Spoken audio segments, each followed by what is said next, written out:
Hello students. आज के हम लोग इस सेशन में रे ऑप्टिक्स के कॉन्सेप्ट्स को कंटिन्यू करेंगे और एक बहुत ही इंपॉर्टेंट डेरिवेशन है refraction at spherical surface. Refraction at spherical surface, उसको हम लोग इस रिलेशन को डिराइव करेंगे। तो let's start now without any further delay. मान लिया ये एक स्फेरिकल सरफेस है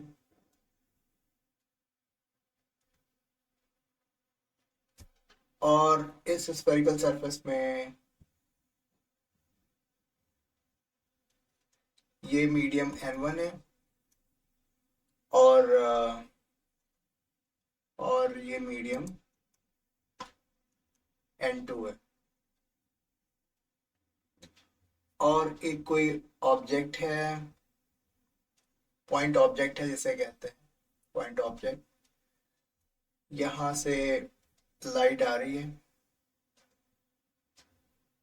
तो चूंकि दूसरे मीडियम में इसे इंटर करना है तो इट विल हैव रिफ्रैक्शन। तो रिफ्रैक्शन कैसे होगा, पहले हमें नॉर्मल ड्रॉ करना होगा। ये सेंटर ऑफ कर्वेचर हो गया और फिर ये यहां से टुवर्ड्स नॉर्मल बेंट होगा और यहाँ पर आई, जिसे हम कहेंगे वी, ठीक है ना।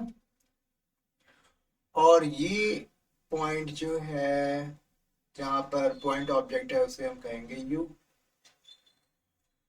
ठीक। और इस डिस्टेंस को हम कहेंगे आर, ठीक है ना। अच्छी बात है। हम्म, तो मैं यहाँ पर हूँ, तो लेट्स स्टार्ट नाउ। अच्छा, इसकी थोड़ी सी नेमिंग कन्वेंशन नेमिंग कर दी जाए। सी हो गया, ऑब्जेक्ट है ए, और लेट्स से ये डिस्टेंस हमारी एल है। अगर ये एंगल ऑफ इंसिडेंस आई है तो एंगल ऑफ रिफ्रैक्शन इसे हम आर कहेंगे, ठीक। कुछ एंगल्स बना लिए जाए। Let's say this is angle theta, this is angle phi and this angle is psi, ठीक।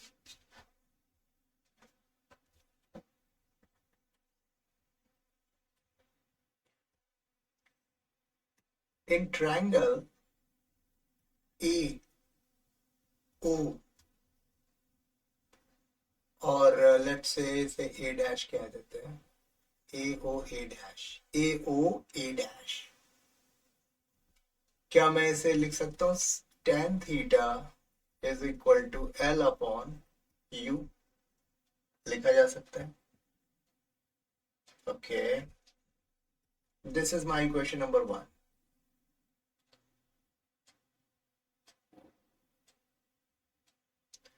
if theta is very small, then can we write theta is equal to L upon U? ऐसा लिख सकते हैं। Similarly, in triangle A dash C, tan phi is equal to L upon R. R क्या है? Radius of curvature, radius of curvature. तो फिर से अगर मैं ये कहूँ कि if angle is very small, then approximately we can say phi is equal to L upon R.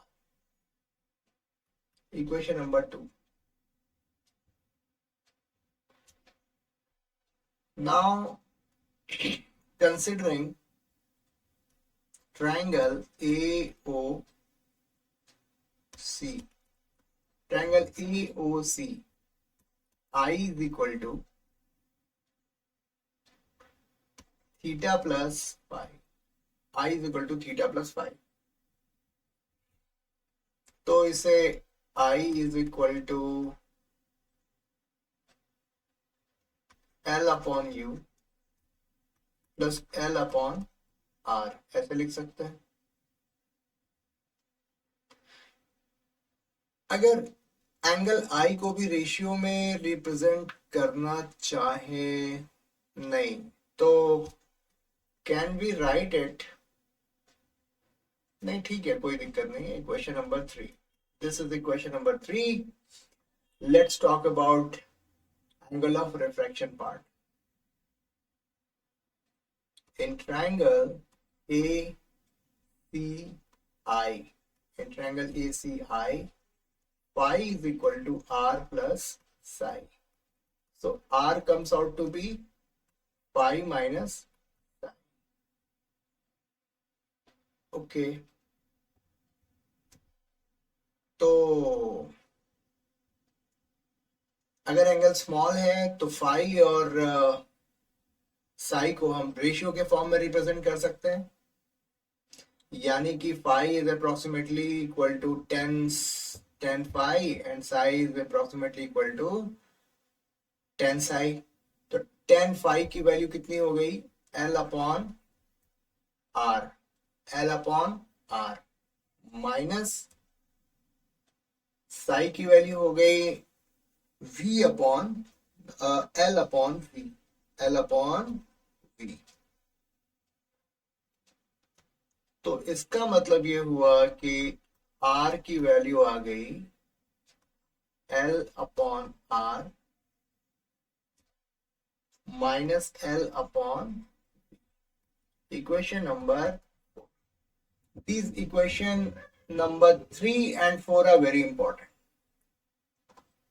यहां पर स्नेल्स लॉ हम लोग अप्लाई करेंगे. n1 sin I is equal to n2 sin R. Using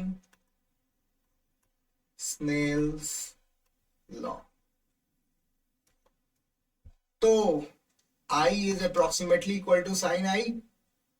तो n1 sin I comes out to be L times n1 upon U plus n1 upon R. और n2 sin R comes out to be, equation number 4 को consider कर रहे हैं हम लोग. Equation number 4 को consider कर रहे हैं. तो L n2 upon R minus n2 upon V. So these two equations will be same as per Snell's law. तो L और L कैंसिल हो जाएगा. n1 upon U plus n1 upon R, n2 upon R minus n2 upon V.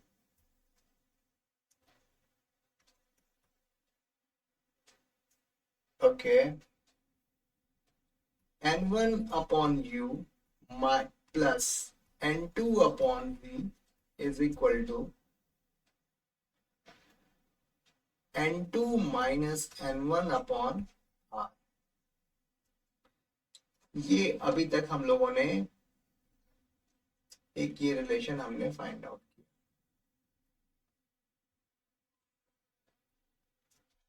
Okay. Now we will be using sign convention. Applying sign convention. Sign convention. तो u की वैल्यू तो negative होगी. तो n2 upon v minus n1 upon u is equal to n2 minus n1 upon r. ये एक important relation हमें मिला।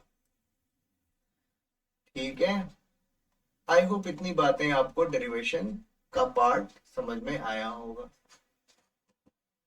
जैसा कि ये N1 मीडियम है, यानी रेयरर मीडियम से डेंसर मीडियम में अगर लाइट इंटर कर रही है तो हमारा जो रिलेशन हम लोगों ने फाइंड आउट किया वो it comes out to be N2 upon V minus N1 upon U is equal to N2 minus N1 upon R। यहां पर एक और बात मैं आपके साथ शेयर करना चाहूंगा कि what will be the formula if light is entering from denser medium to rarer medium. This is the case, this is the case when light enters from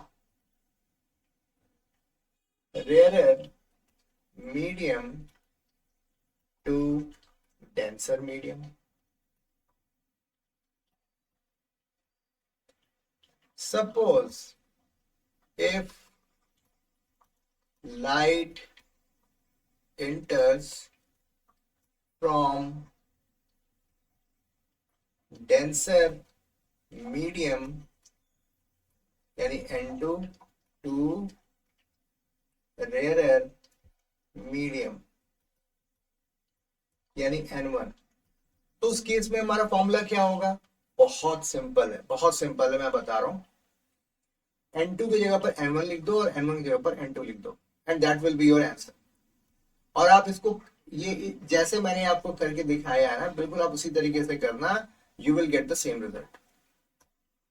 N1 upon V minus N2 upon U is equal to N1 minus N2 upon R। ये हमारा दूसरा relation आ जाएगा। ठीक है, I hope इतनी सारी बातें आपको समझ में आई होंगी और आसान था और काफी ज्यादा इंपॉर्टेंट भी था। ठीक है, so thank you very much for your time, and if you like this video then please do like, share and subscribe this channel. ठीक है, it gives me lots of motivation to make more videos. So God bless you all.